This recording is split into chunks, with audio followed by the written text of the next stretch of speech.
शायद ही कोई ऐसा होगा जिसको कि घूमने का शौक ना हो, और ये शौक मुझे भी बहुत है। इस शौक को पूरा करते करते मैंने भारत का एक बहुत बड़ा हिस्सा अब तक घूम लिया, पर इस घूमने के साथ साथ मेरा चलता रहा समाज और पर्यावरण के लिए कुछ अच्छा करने का प्रयास।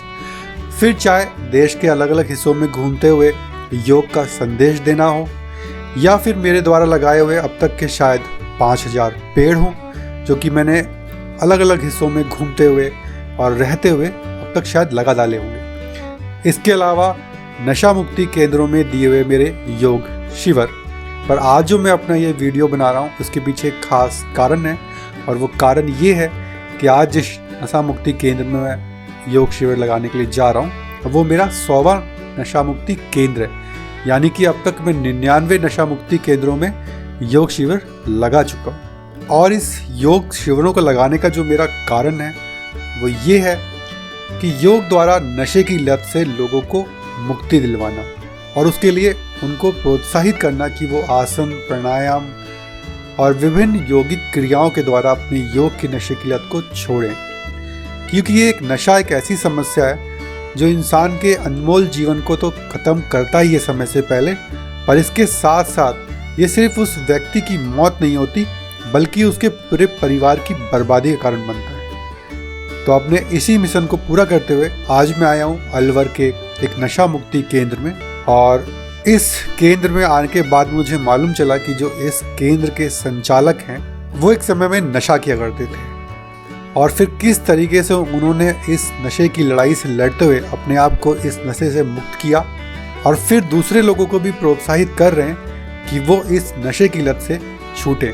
तो चलिए सबसे पहले शुरू करते हैं हमारा आज का योग शिविर, और फिर उसके बाद इस शिविर में रहने वाले लोगों से करते हैं बात, और फिर अंत में करेंगे इस नशा मुक्ति केंद्र के संचालक से उनके अनुभव और उनकी बातों को हम सुनेंगे। यानी कि एक बार इस तरीके से और एक बार इस तरीके से लेना, और पूरा उंगलियों में एकदम कस के खोल लो, कस के जितना खोल सकते हो, मतलब ये ऐसा लगे कि उंगलियां एकदम बाहर।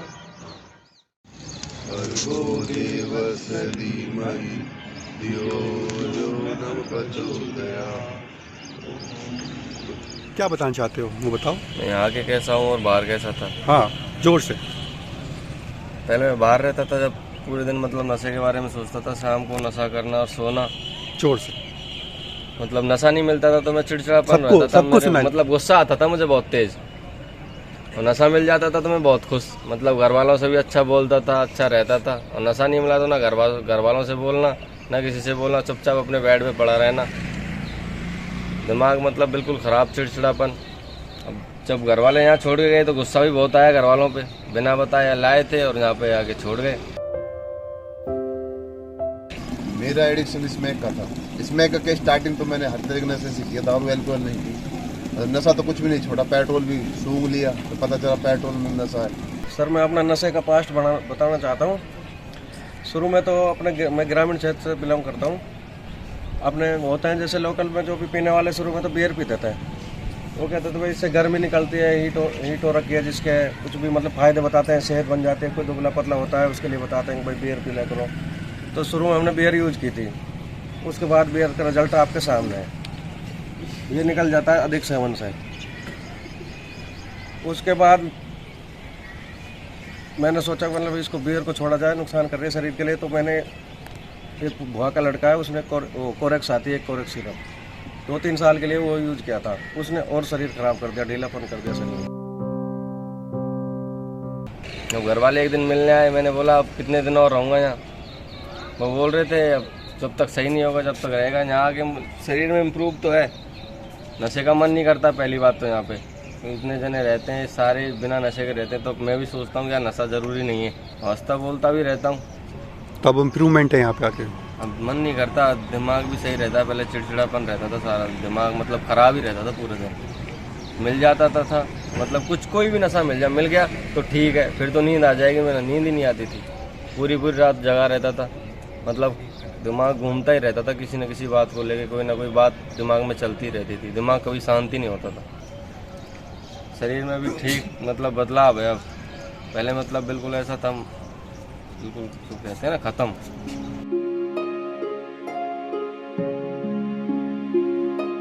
फ्रेंड सर्किल था मेरा, मतलब स्टंटिंग लाइफ से जुड़ा हुआ था, बाइक स्टंटिंग करता था। तो एक फ्रेंड सर्किल था, लड़कियां भी आई, दिल भी टूटा, बहाना मिल गया, अगर इसका दिल टूट गया भाई डिल्लू मार रहा है तो मैं भी डिल्लू मारूँ, मतलब होड़ लगी हुई थी नशे के पीछे पीछे।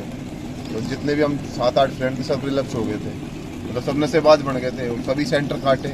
अब मेरा 3-4 सेंटर है ये, मतलब सुधरना ही नहीं है मेरे को, तो पता नहीं, समझ में नहीं आ रहा मेरे को क्या हो रहा है। लेकिन जब से इस सेंटर में आया हूँ तो बदलाव है काफ़ी, शरीर भी थोड़ा अच्छा हो गया, मतलब सोच नहीं सकती, सब बुद्धि का थोड़ा ज्ञान होता जा रहा है।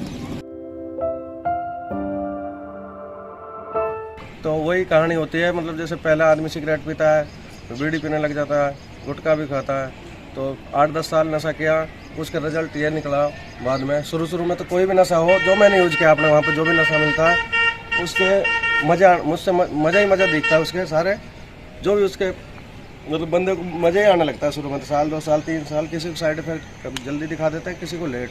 तो मेरे सामने तो रिजल्ट खुद का ही अपना ही बता रहा हूँ मैं। लीवर बढ़ा हुआ है, किडनी में दिक्कत थी, हो गई थी, लीवर, किडनी और फेफड़े, मतलब तीनों बीमारियों से ग्रस्त हूँ मैं, हूँ 10%। तो मैं तो अपने देश के भविष्य हैं, जो भी है युवा साथी है, युवा से चलता है अपना देश। बुजुर्ग बेचारे उन्होंने जो भी है वो तो चल बसे, तो बच्चे तो बाद में भविष्य बनेंगे। तो जो भी युवा हैं नशे से दूर रहे। नशे का शुरू में आपको फ़ायदे दिखेंगे, लेकिन इसके बहुत ज़्यादा नुकसान है, शरीर के लिए भी, पैसे से भी। और दूसरी चीज़, समाज में जो इज्जत होती है, सारे रिश्तेदार होते हैं, मिलने वाले होते हैं, शुरू में जैसे अभी हमारे भाई ने बताया था फ्रेंड बन जाते हैं, तो वही होता है। तो हमने ज़्यादा टाइम बिता दिया फ्रेंडों के साथ में। जो सर आपने हमका इंटरव्यू दिया था, मैं उससे एग्री हूँ, क्योंकि शुरू में बहुत मीठी बातें करते हैं, बाद में रिजल्ट बहुत ख़राब निकलता है। बात आपने कही थी कि दारू पीने के फ़ायदे नहीं है, मैं फ़ायदे से बताता हूँ, थोड़े से हैं। सर हम 50-60 दोस्त थे, मैं उससे पहले कभी 50 आदमी को जानता भी नहीं था, पर जब से माल वाल फूकने लगे ना सर, तो दोस्ती यारी बनती है। दारू पीने से सर 10 आदमी बैठ के एंजॉय कर सकते हैं, नहीं शक्लें ताकते हैं, एक दूसरे की करने को कुछ नहीं होता। 100 बार आदमी 10 नहीं बैठ सकते, कभी भी टीवी चला सकते हैं, फिर सामने बैठ सकते हैं। तो सर फ़ायदे हैं, पर उनके वर्सेज में तुम्हें प्राइस पे करनी पड़ेगी, लिटरली एक तो अमाउंट में, और दूसरी सुबह हैंगओवर होगा उसकी प्राइस पे करनी पड़ेगी, और तीसरी लड़ाई झगड़े होंगे बीच में, तो वो करना पड़ेगा। तो सर किसी के बदले कुछ मिलता है। ड्रीम थे वो ख़त्म हो गए मेरे को स्टंटिंग करनी थी वो ख़त्म हो गई, जॉब चल रही थी वो ख़त्म हो गई। फिर घर वालों से भी थोड़ी सी ऐसी हुई कि घर वालों को सबसे अच्छा लड़का था मैं। यहाँ घर वाले भी ये कि थोड़ा शर्माते हैं कहीं आने जाने में भी कि यार ये तो नशेड़ी है, लेकिन फितरत भी नशेड़ी वाली है, मानना ही नहीं है अपन को। मतलब एक मोहर लग गई है कि हाँ ये तो नशेड़ी है। मोहल्ले में निकलते तो हर कोई ये सोचता है कि हाँ यार आज तो, मतलब ये कि अगर रिएक्ट भी कर दिया ना थोड़ा सा, तो ये कि नशा तो कर रखा है इसमें, इसलिए चिल जा रहा है ये। मतलब नशे से काफ़ी कुछ हुआ है लाइफ के अंदर। और अब आगे क्या करना चाहते हो? आगे तो फिलहाल यही है कि नशा छोड़ना है।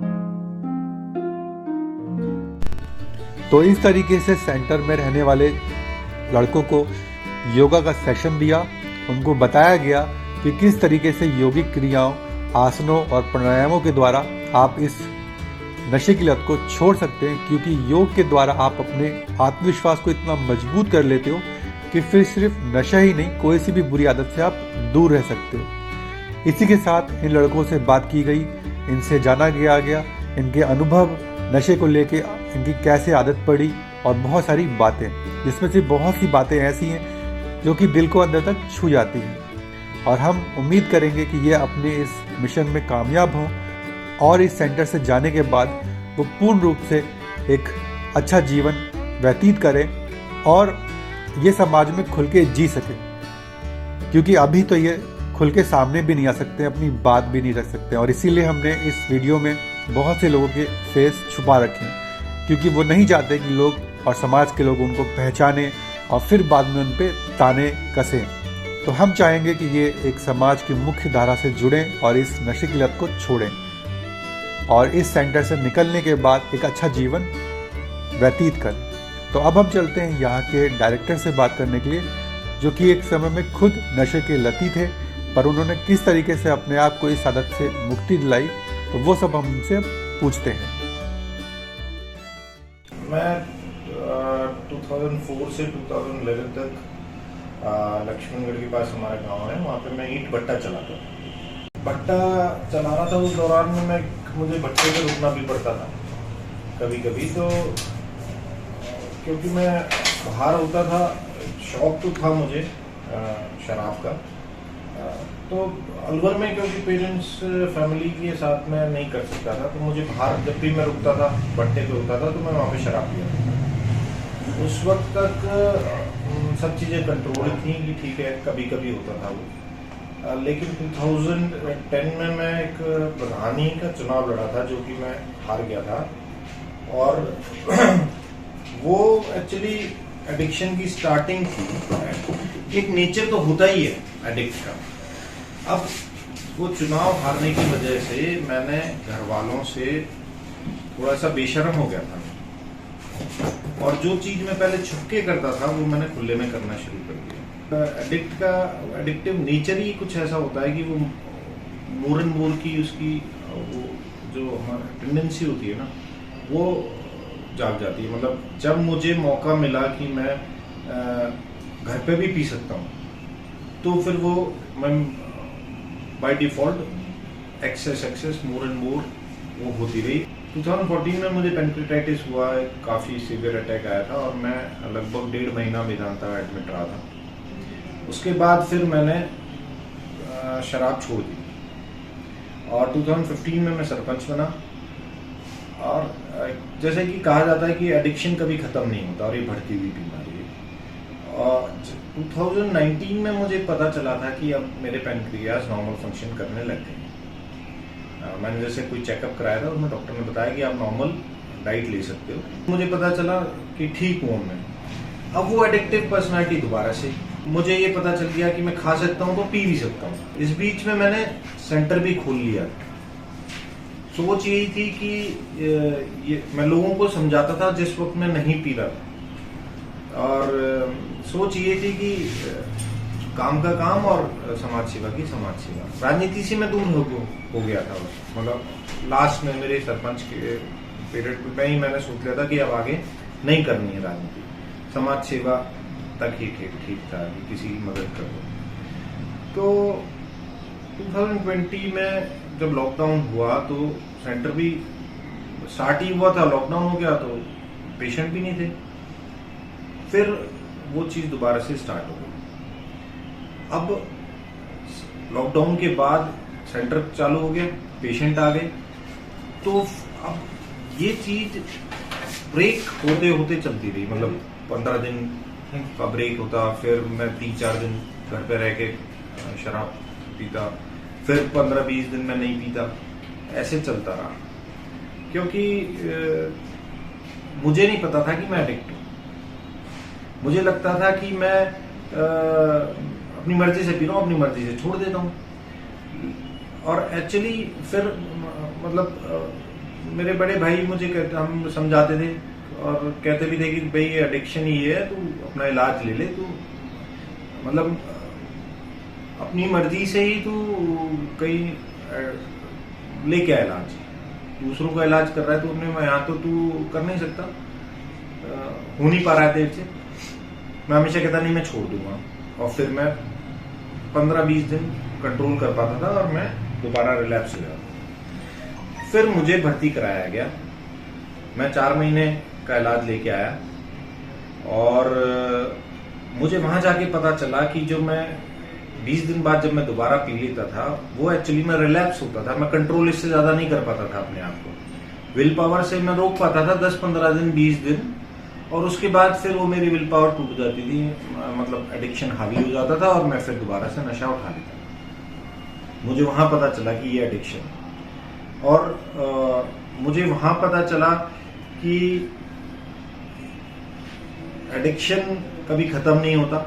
हम जब एक एडिक्ट ये सोचने लग जाता है कि अब मैं ठीक हो गया हूँ, तो वो ट्राई करता है दोबारा से, और पहला घूंट, पहला उसका जो नशा होता है, पहला जो वो उठाता है, वो उसकी दोबारा स्टार्टिंग होती है। जो उसका जो कंट्रोल होता है वो बिल्कुल खत्म हो जाता है, और उसकी बॉडी और दिमाग की जो डिमांड होती है वो दोबारा से स्टार्ट हो जाती है। वो उसी स्टेज पे दोबारा पहुंच जाता है जिस स्टेज से वो मतलब शुरू हुआ। शुरू हुआ था।